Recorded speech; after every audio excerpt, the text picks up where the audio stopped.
Política en debate. Voy a presentar a mi invitado que está ya en el piso. Estamos hablando del señor Juan Carlos Villamayor, él es secretario de Políticas Sociales de la provincia y bueno, queremos saber cómo se está manejando toda esta situación. Sabemos que hay muchas necesidades, lamentablemente, en todo el territorio nacional. Salta no es la excepción y por eso también queríamos tener la posibilidad de dialogar con él. ¿Cómo está, Juan Carlos? ¿Qué tal? Buenas noches, gracias por acompañarnos. No, el agradecido soy yo. Muchas gracias por el espacio y por darnos la oportunidad un poco de hablar de estos temas que competen al área de políticas sociales de la provincia, porque realmente es muy válido que lo que se llama la publicidad de los actos públicos. Es necesario que la gente sepa qué está haciendo el Estado, más allá del gobierno, qué está haciendo el Estado por esta situación tan especial que se está viviendo. Tan especial, en realidad tan difícil, porque cuando el pueblo lo ungió gobernador al doctor San y asumió su cargo el año pasado, a fines del año 19, ya había alargado, por ejemplo, La Nación, una mesa contra el hambre, un plan Argentina de lucha contra el hambre. Sí, sí. Y como dando un signo, ¿no es cierto?, de que estamos en una situación muy ya... sí, muy crítica. Crítica con el tema de la pobreza y de las necesidades alimentarias de la población, y de todo tipo. Sin embargo, y al tiempo de transcurrido ya allí se implementó la tarjeta alimentar, ¿no es cierto?, del Ministerio de Desarrollo Social de la Nación, que se implementó a través de nuestro ministerio acá en Salta, que también era un aporte para la canasta familiar. Así también existían ya las asignaciones universales por hijos y una batería de asistencia, porque es un problema de arrastre. Sin embargo, sobre eso vino este flagelo del COVID. Entonces se hace una combinación explosiva, el confinamiento que vivimos el año pasado, la segunda ola que ahora viene. La informalidad en la que está sumida mucha gente también, ¿no?, en materia de trabajo. Exactamente, la informalidad, que es un tema especial, donde yo tengo una postura un poco sui generis, porque considero que a este problema que estamos viviendo hay que enfrentarlo con soluciones especiales propias de la circunstancia y no con la receta habitual. De tal modo que yo tengo una mirada benévola sobre la informalidad, en el sentido de que sin cruzar la línea de lo ilegítimo o de lo ilegal, hay que tener cierta tolerancia a situaciones productivas de la economía social. ¿Cómo en qué ejemplo? Hace poquito veíamos la situación de los manteros, por ejemplo, ¿no?, que se daba con esa explosión, digamos, multiplicada en el CCM, bueno, tuvo una situación que también se judicializó, y donde, más allá de las circunstancias que otros mencionan, hay toda una cuestión social de fondo y de base. Exactamente, hay una cuestión muy profunda de base. Entonces tenemos que primero impregnarnos del realismo. El tema de los manteros es muy especial, es muy álgido, porque el mantero está en contraposición con el trabajador formal, con el comerciante que tiene su comercio a la vereda y paga todos sus impuestos en forma. Sin embargo, yo creo que el tratamiento de los manteros y de los vendedores ambulantes, todo eso, hay que tener una mirada benevolente y muy atinada, producto de un consenso que hay que hablar con ellos. El Estado tiene que ser la comunidad organizada, Estado y pueblo, en una inteligencia común de permitir una suerte de amnistía de ciertas normas que en tiempos generales, normales, coadyuvan al bien común, pero que acá pueden llegar a ser peor el remedio que la enfermedad. Es un tema delicado, por eso tengo que una postura sui generis mía, pero por ejemplo con el tema de los feriantes barriales. Yo, por mi trabajo y por mi vocación, yo salgo mucho a los barrios, a los pueblos, y hago preguntas retóricas que son: ¿de qué trabajan? ¿Tienen trabajo? Y la respuesta generalmente es no. ¿Son formales? Y ahí va el punto, no. Entonces, ¿qué vamos a hacer? No se puede entonces cargar en la balanza del equilibrio de la razonabilidad en tiempos de pandemia y de guerra, como estamos viviendo, poner el énfasis en los controles, sino más bien en facilitar la actividad productiva espontánea, que suele tener un contenido informal, porque los mismos empleos también son informales. Hay que hacer también un sinceramiento de ciertas cosas e iniciar un proceso donde la solución no sea reprimir, sino coadyuvar a que esas fuerzas informales, que son la realidad del comercio actual, de la subsistencia, vayan teniendo carriles de formalización paulatina. Por ejemplo, que estamos haciendo con los feriantes de los barrios. Salta tiene 40 ferias aproximadamente, en todo la Salta capital. En la provincia, por supuesto, hay muchísimos más y hay ferias de todo tipo en todos los pueblos de Salta. Ahora, en el caso concreto de las ferias, que es la prueba piloto que estamos haciendo, nos hemos juntado con el secretario de Seguridad y con gente de la municipalidad, del área de espacios públicos, y hemos propuesto un curso de acción para ir justamente dentro de la informalidad, ir formalizando instituciones que les sirvan a ellos para estar mejor y que estemos mejor todos. Por ejemplo, con los preventores urbanos. ¿Qué son los preventores urbanos? Son personas que capacita a la policía con herramientas conceptuales y de práctica para que ellos controlen las ferias. Son gente de la feria, a su vez es fuente de trabajo, y esa persona es interlocutor válido con la policía y pone un cierto orden dentro de lo que es la vida cotidiana de la feria. Hoy en día, ¿cómo hace la feria? Necesita pagar adicionales policiales. Muchas veces la policía no da abasto por el enorme trabajo que tiene en todos lados y se suscita una serie de problemas, incluso hablando de la informalidad, porque toda organización social tiene sus conductores, su liderazgo, y en este caso de las organizaciones, mujeres muy valiosas y hombres que trabajan y organizan de algún modo todo este conglomerado que son las ferias. Sin embargo, por ahí hay motivo de conflictos internos, rispideces entre ellos, por los espacios, por la tarima, por el lugar mejor o peor, o por el canon que tienen que pagar. Entonces el preventor urbano en ese sentido contribuye, hace economía de recursos, contribuye a la armonía, es un interlocutor válido con la policía para que haga intervenciones eficientes, y por otro lado estamos invitando, estamos haciendo mesas de trabajo para que las ferias se puedan asociar de algún modo formal, como por ejemplo asociaciones civiles, donde ellos tengan un estatuto y una representatividad democrática que termine disolviendo estos conflictos de facto, y así puedan tener también una voz formal ante las autoridades públicas para lograr sus cometidos y sus reclamos de sus derechos que nosotros interpretamos que son legítimos. Entonces, volviendo al punto, pero no, por ejemplo, poner el énfasis, por supuesto que no se puede permitir la propagación de enfermedades, y si de la segunda ola nos lleva puesto, lamentablemente nos vamos a tener que confinar, como aquella vuelta que asistimos con 2.000 módulos alimentarios a la familia feriante.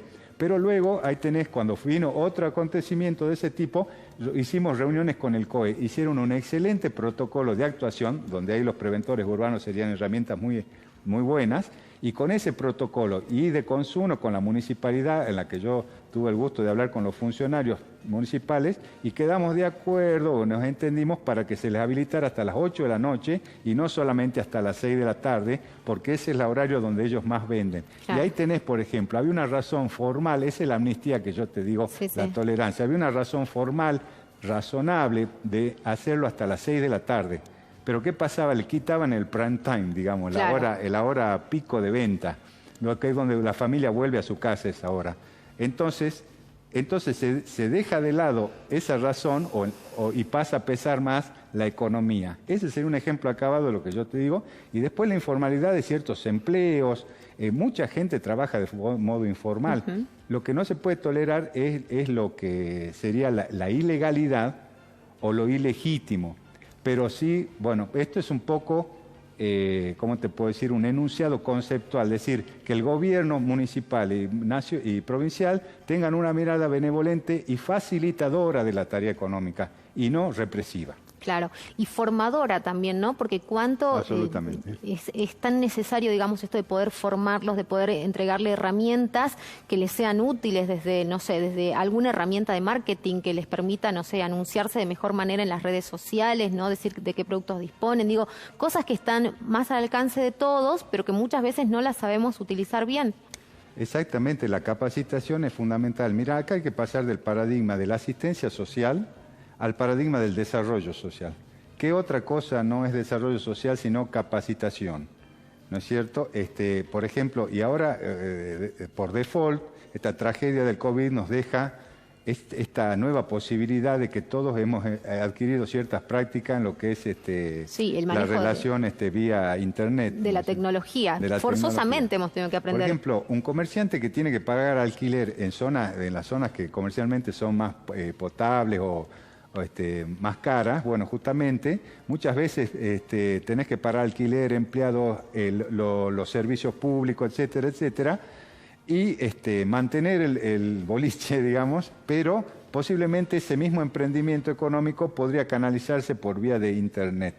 Entonces y tal vez tenés un caudal y una clientela que se te torna infinita, y si vos tenés capacitación, lo que vos decís, claro, vos podés enfocar tu target a quién le vendés. Y no acotarse en un determinado espacio físico, que por ahí puede ser también un limitante, ¿no? Exactamente, y también puede pasar con los feriantes, por ejemplo, y con tantas cosas, y se está haciendo todo eso, lo que es la capacitación. Nosotros, por ejemplo, ayudamos a 476 merenderos en toda la provincia. ¿Por qué los ayudamos? Con mercadería, con 140 kilos de mercadería cada 40 días. ¿Por qué los ayudamos?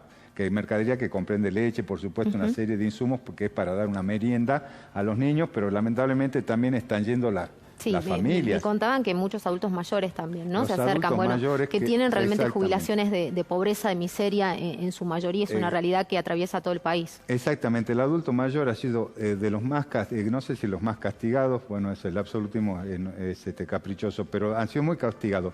Por eso también le estamos restituyendo los derechos y estamos haciendo apoyo alimentario a los 100 centros de jubilados y pensionados de toda la provincia de Salta, donde vos tenés allí afiliados por el orden de 100, 150, 200 o más afiliados cada uno, o sea, una población de adultos mayores muy grande, y también le estamos llevando asistencia alimentaria, que es, vos le aportás un insumo. Muchas veces también está ese prejuicio del tema de los bolsones, ¿no?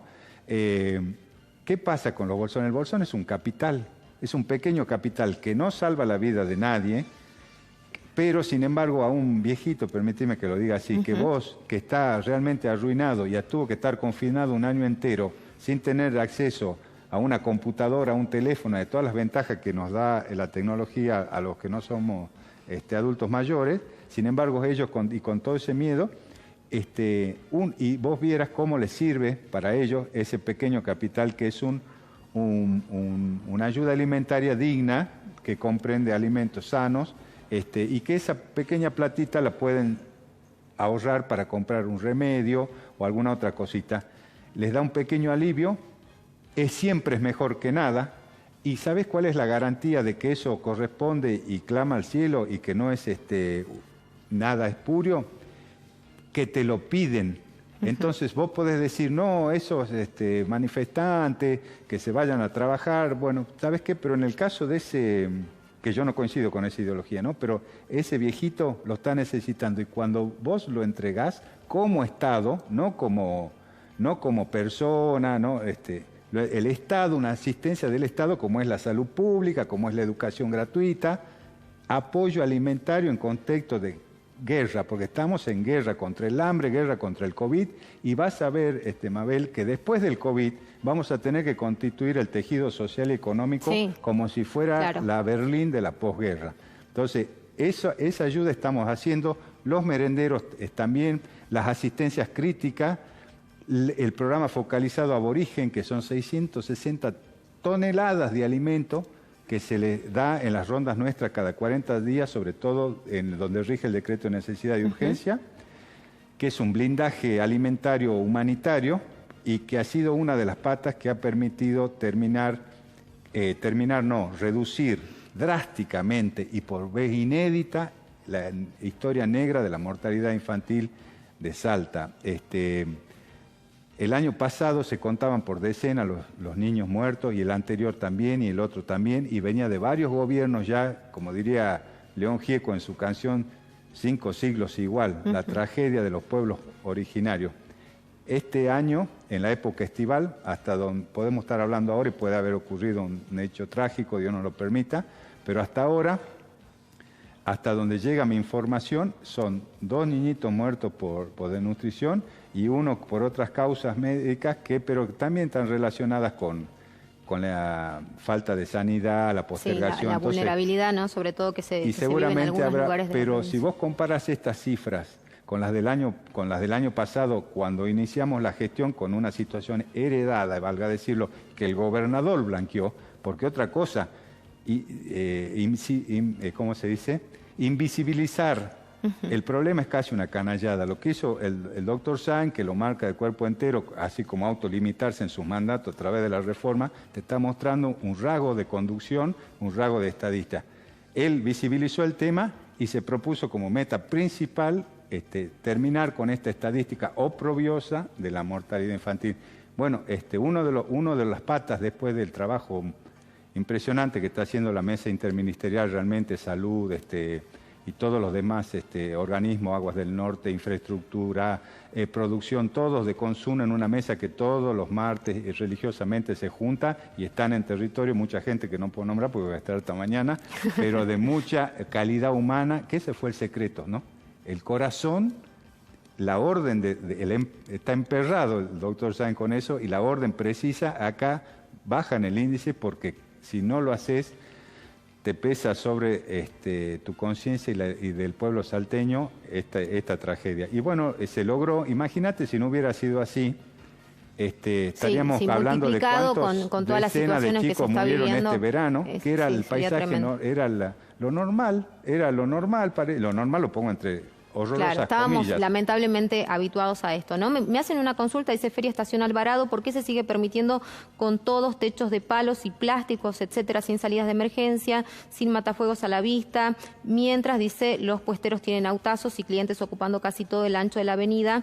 Dice, ¿por qué uno quiere poner un pequeño drugstore y te piden hasta un informe de por posible caída de meteorito, ¿no? Bueno, también corresponde ahí dan la tecla de lo que yo vengo diciendo un poco con cierta audacia, pero ahí tenés, si vos tenés gente que tiene cooptada una población de trabajadores para hacer negocios espurios o de cierta explotación, eso ahí no hay amnistía, ¿no?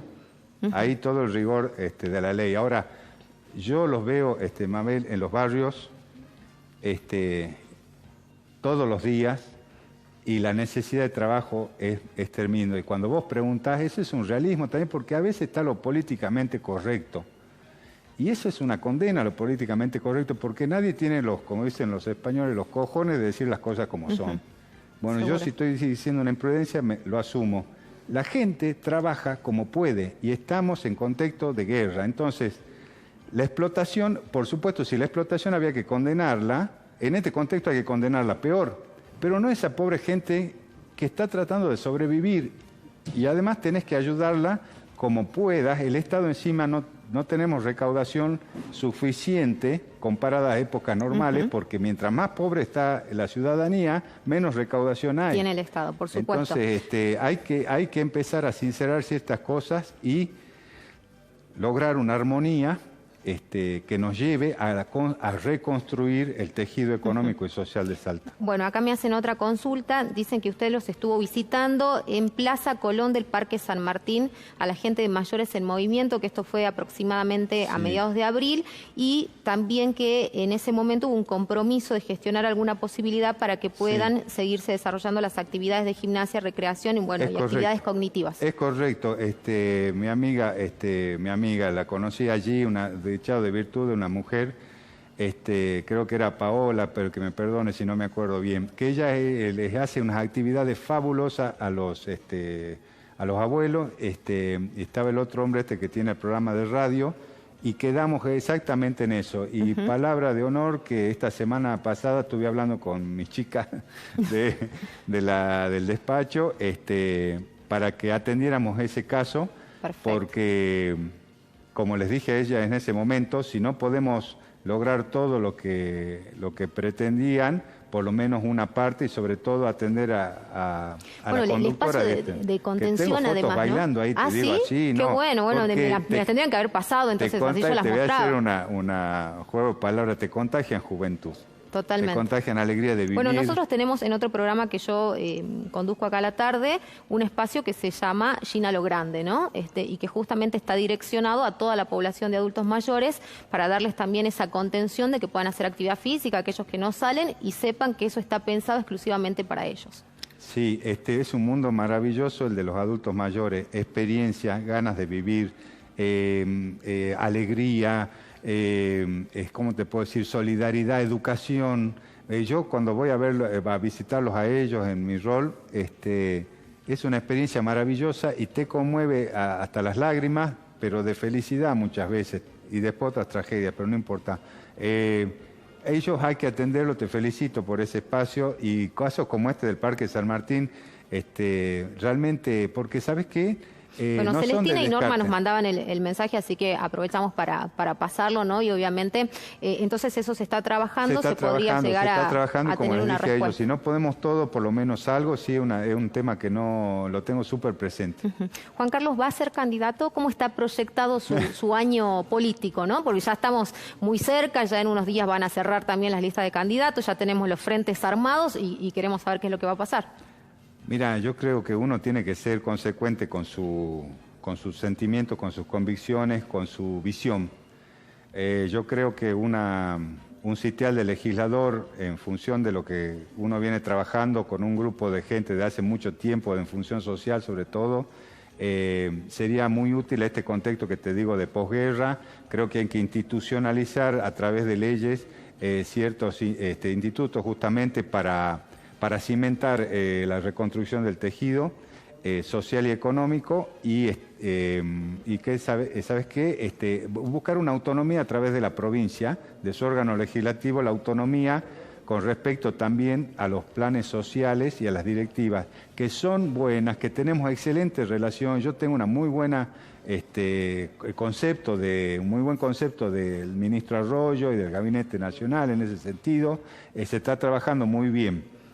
Y valga decirlo, también el capital que están poniendo para estas misiones que te conté es muy presente. Pero creo que la provincia también tiene que tener su autonomía, porque es sano ser soberano también y construir una estructura institucional legislativa de raigambre que estamos estudiando mucho para poder todos juntos salir de esta pospandemia. Pero si no, ¿qué vamos a hacer? Vamos a seguir con recetas de siempre, claro. Vamos a seguir Entonces, en ese sentido, sí, mi convicción... ¿Qué le gustaría ser diputado? Por ejemplo, diputado. Pero ¿qué pasa? La avenida es ancha, la puerta es muy estrecha... y todavía faltan unos días. Se deben armonizar muchos factores, faltan días o faltará un siglo, no sé, de soluciones, pero en lo personal, mi subjetividad, sí, con mucha convicción, pero tampoco... puedo tener la necedad o llamar como quiera, el capricho, que se torna un capricho. Esto se debe a valores superadores. Yo me debo a un proyecto que es el proyecto del doctor Sáenz, que es mi amigo de la vida y mi hermano de la vida, y me debo, trato de hacerlo con toda humildad, me debo a lo que creo que es mejor para el bien común y lo que la gente te pida, porque lo último, para mí el Estado moderno es el Estado que escucha. El Estado que escucha y no el Estado que ordena. Es el Estado que, en base a la demanda de la gente, pone lo mejor de sí para solucionar. Y que gobierna de puertas abiertas, ¿no? Y para afuera, digamos, caminando la calle, porque ahí es donde uno conoce las verdaderas necesidades sociales. Bueno, amplío lo que le preguntaba recién de eventos mayores, porque quien lleva adelante la conducción del segmento que yo le mencionaba es la profe Paola Espinosa, y me parece que es la misma que habló con usted. Sí. Así que aprovechamos para mandarle un beso también a toda la gente que siempre nos acompaña, ¿no? Persona. Sí, totalmente. Bueno, muchísimas gracias. Gracias por acompañarnos, por compartir esta noche con nosotros, y al resto de la gente le digo que no se vayan de ahí, que queda mucho programa todavía. Ya volvemos.